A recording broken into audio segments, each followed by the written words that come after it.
बात पर बड़ी खुशी मनाई जा रही है पाकिस्तान में कि चलें, एक हम ही आईएमएफ से कर्जा नहीं ले रहे, बल्कि अब बांग्लादेश भी आईएमएफ के साथ कर्जे में जो है वो फंस चुका है।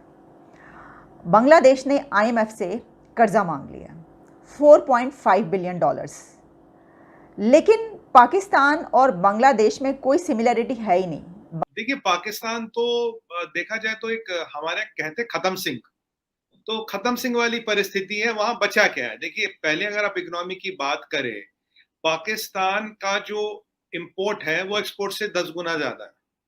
तो मतलब वो इंपोर्ट डिपेंडेंट इकोनॉमी, और जहां डॉलर के प्राइस बढ़ते जाएंगे बढ़ते जाएंगे बढ़ते जाएंगे, आपके इंपोर्ट्स और महंगे होते जाएंगे, इन्फ्लेशन बढ़ेगी, जरूरियात जिंदगी एकदम इतना महंगा हो जाएगा, और एक दिन आप किसी कॉमन मैन के रीच के बाहर चला जाएगा, सबको पता। तो वहाँ राजनाथ सिंह साहब ने एक बड़ा इंटरेस्टिंग दिलचस्प बयान दिया। इंटरेस्टिंग भी है और किसी हद तक ख़तरनाक भी। और अब ये हम देख रहे हैं कि भारत के जो लीडर्स हैं वो इस किस्म की बयानबाजी अब उन्होंने ज़्यादा कर दी है।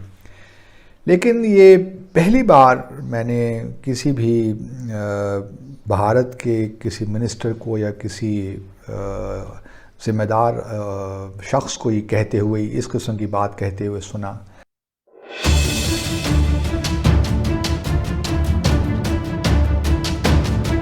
सबसे पहले तो इस बात पर बड़ी खुशी मनाई जा रही है पाकिस्तान में कि चलें, एक हम ही आईएमएफ से कर्जा नहीं ले रहे, बल्कि अब बांग्लादेश भी आईएमएफ के साथ कर्जे में जो है वो फंस चुका है। बांग्लादेश ने आईएमएफ से कर्जा मांग लिया 4.5 बिलियन डॉलर्स, लेकिन पाकिस्तान और बांग्लादेश में कोई सिमिलरिटी है ही नहीं। बांग्लादेश ने जो कर्जा मांगा है उसमें और पाकिस्तान के जो हालात और इसमें जो फैक्ट्स एंड फिगर्स हैं उसमें कोई तालमेल नहीं है।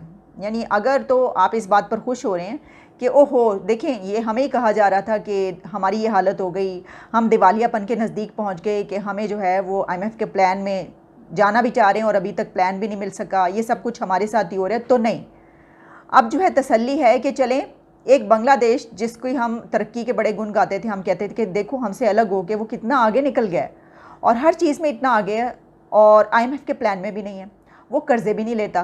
तो जब हमने देखा कि उसने कर्जा ले लिया तो हमने कहा लो, हम तो गलत कहते थे भाई, वो भी हमारे जैसा ही है, वो हमारे जैसा नहीं है, ये आप भूल जाइए, बांग्लादेश बिल्कुल हमारे जैसा नहीं है। पाकिस्तान तो देखा जाए तो एक हमारे कहते खत्म सिंह, तो खत्म सिंह वाली परिस्थिति है। वहां बचा क्या है? देखिए, पहले अगर आप इकोनॉमी की बात करें, पाकिस्तान का जो इंपोर्ट है वो एक्सपोर्ट से 10 गुना ज्यादा है। तो मतलब वो इंपोर्ट डिपेंडेंट इकोनॉमी, और जहां डॉलर के प्राइस बढ़ते जाएंगे बढ़ते जाएंगे बढ़ते जाएंगे, आपके इंपोर्ट्स और महंगे होते जाएंगे, इन्फ्लेशन बढ़ेगी, जरूरियात जिंदगी एकदम इतना महंगा हो जाएगा, और एक दिन आप किसी कॉमन मैन के रीच के बाहर चला जाएगा, सबको पता है। प्रॉब्लम ये है, पाकिस्तान ने जो अपनी नींव रखी वो रखी टेररिज्म पे, वो रखी रिलीजियस फंडामेंटलिज्म पे, वो रखी गजवा हिंद पे, वो रखी हिंदू हेट्रेड पे। देखिए, इससे एक जहादी तंजीम चल सकती है, कंट्री नहीं चल सकती। लश्कर तोयबा आप इससे चलाओगे, पर 24 करोड़ लोगों का मुल्क आप इस पे नहीं चला सकते। ये मैं रोहित भाई पिछले 3 4 5 साल से कह रहा हूं, और आज ये बिल्कुल हकीकत सामने आ रही है। पाकिस्तान ऐसा कुआं से कहते हैं बॉटमलेस वेल इकोनॉमी में, आप कितने मिलियन बिलियन डॉलर डालते जाओ, सब स्वाहा है, सब खत्म है। मान लीजिए पाकिस्तान में एक अग्नि जल रही है और जिसमें डॉलरों की आहुति चढ़ रही है, मैं कंपेयर नहीं कर रहा, पर इट्स अ बॉटमलेस वेल। यहां आप कुछ भी पैसा डालोगे, भी 8 बिलियन डॉलर डाला, 3 बिलियन डॉलर डाला, 5 बिलियन डाला, आपके हमारे सामने 20 25 बिलियन डॉलर तो कुछ एक आध साल में डाला। कहा है वो 25 बिलियन डॉलर? आप किसी पाकिस्तानी एनालिस्ट की माने तो ये पैसा दुबई और बर्मिंघम पहुंच गया था, मियामी पहुंच गया था, वहां रियल एस्टेट की कीमतें बढ़ जाती है। जब पाकिस्तान को लोन मिलता बर्मिंघम में, मियामी में, वहां रियल एस्टेट की कीमतें बढ़ती। हकीकत जिंदगी ये है, पैसा तो फिर बाहर गया साहब। अब आप डॉलर की बात करें, आईएमएफ का लोन नहीं आया। 450-500 रुपए किलो आटा, 500 किलो रुपए चावल, 2,500 रुपए किलो मीट, 250 रुपए का पेट्रोल, 250 रुपए का डीजल। और अगर ये डॉलर की अब ब्लैक मार्केट में ट्रेडिंग करे तो 250 के आसपास पहुंच गया होगा, अब तो 245 के आसपास। तो और ये एंड नहीं है, ये अभी बिगनिंग है। आज मुझे किसी ने पाकिस्तान में रोहित भाई ये नहीं बोला कि आपकी डिफॉल्ट प्रोबेबिलिटी क्या है। मतलब आपने जिंदगी में कुछ किया ही नहीं, आपकी इकोनॉमी चलेगी क्या? दुनिया को आपकी जरूरत क्या? दुनिया आपको डॉलर दे क्यों? सवाल ये है, आप क्या किसी सेक्टर में आप नंबर 1 हो? क्या आप दुनिया की इकोनॉमी में कंट्रीब्यूट क्या करते हो? मैंने 5 साल पहले बोला था एक टीवी शो पे, मैंने कहा what is Pakistan contributing to that world economy? वो एंकर भी हैरान, सब पैनलिस्ट क्यों देख रहे? मैं कहा कुछ भी नहीं भाई, इंटरनेशनल टेररिज्म पे तो दुकान चलती नहीं ना। अल्टीमेटली आपने जो अपनी हालत की है वो की है। अब आप इंडिया से देखिए, आज कंपैरिजन कीजिए, दोनों को एक साथ फ्रीडम मिली, एक ही कंट्री थी, दो में होगी रोहित भाई। हमारा फॉरेन एक्सचेंज रिजर्व, क्योंकि कल ये बड़ा आया था भाई, India will not go into recession, और इसके फैक्चुअल रीजंस, ये किसी सर्वे के आधार पे नहीं बता रहा हूं मैं, दर्शकों को कुछ फैक्चुअल रीजंस देना चाहता हूं ताकि ये हमें पता लगे कि ऐसा क्यों हो रहा है। सबसे पहले $588 billion foreign exchange reserves, sir this is number 3rd in the world, ठीक है। हमारा इन्फ्लेशन 7.1% के आसपास है। अभी अगस्त पीछे यूएस ने इन्फ्लेशन डिक्लेयर किया था रोहित जी 9.1%, which is highest in last 41 years. वहां बैंक को 1% इंटरेस्ट बढ़ाना पड़ा हुआ है। 1% इंटरेस्ट बढ़ाने का मतलब है interest rate almost double. New Zealand ने आधा परसेंट बढ़ाया, कनाडा में 1% इंटरेस्ट जब बढ़ता है उनकी इकोनॉमी पे ड्रास्टिक इंपैक्ट आता है। अभी आप यूएस का आउटलुक देख लीजिए, 2.3% as we talk economic growth, next year 1.3%। Europe 2.6% ही मेरा प्रोडिक्शन था, 2.5% के आसपास आएगा, 2.6% आया, नेक्स्ट ईयर 1.6%। चाइना 3.4-3.5% की बात करा, अगले साल की किसी को पता ही नहीं। और अब आप भारत का इकोनॉमिक आउटलुक देखिए, 8.5%। हर क्रेडिट रेटिंग एजेंसी, हर इंटरनेशनल इदारा कह रहा है। पहली बात, हमारा अगला साल 6.5 से 7%, फास्टेस्ट ग्रोइंग इकोनॉमी। यहाँ रोहित जी हमारे पास जो 2014 में 1600 स्टार्टअप्स थे, आज 72,000 है। 100 तो यूनिकॉर्न बन चुके, 3 डेकाथॉन बन चुके हैं। $36 बिलियन हम केवल लाते हैं स्टार्टअप फंडिंग से। $83 बिलियन का FDI, highest in the world. और जो हमारा अनएम्प्लॉयमेंट रेट है वो भी काफी कंट्रोल में, 5 से 7% के बीच है। इकोनॉमी आउटलुक, अनएम्प्लॉयमेंट, और अभी किसी ने बोला था भाई पीछे करेंसी डिवेल्युएट हुई है। अगर आप एशिया की बात करें, सबसे ज्यादा करेंसी डिवेल्युएट हुई पीपल्स रिपब्लिक ऑफ चाइना की, जब आप जानते हैं वो पिछले 30 साल से आर्टिफिशियली कंट्रोल्ड है।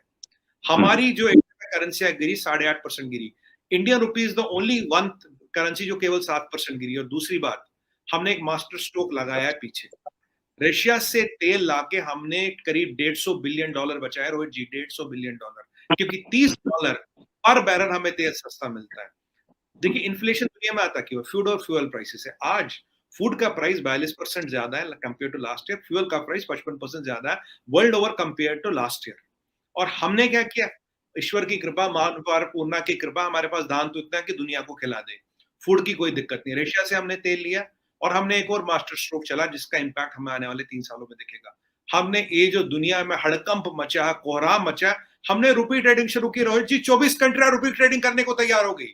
आज 24 कंट्री में आप कारोबार रुपये से कर सकते हो। हम ईरान से भी तेल ले सकते हैं, और आज आपको अनाउंस करता हूं रुपी ट्रेडिंग का मतलब है मैं ईरान से भी तेल रख सकते हैं।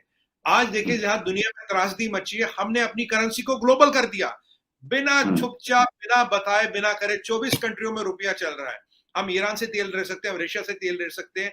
आज हम श्रीलंका को क्रेडिट लाइन डॉलर में देने की जरूरत नहीं, रुपये में दे सकते हैं। हमारे इन्फ्लेशन कंट्रोल्ड है, आउटलुक कंट्रोल्ड है, हमारी करेंसी सबसे कम गिरी है, और ये हमने किया है। और हमारे एक्सपोर्ट्स ऑल टाइम हाई थे, $750 बिलियन के आसपास।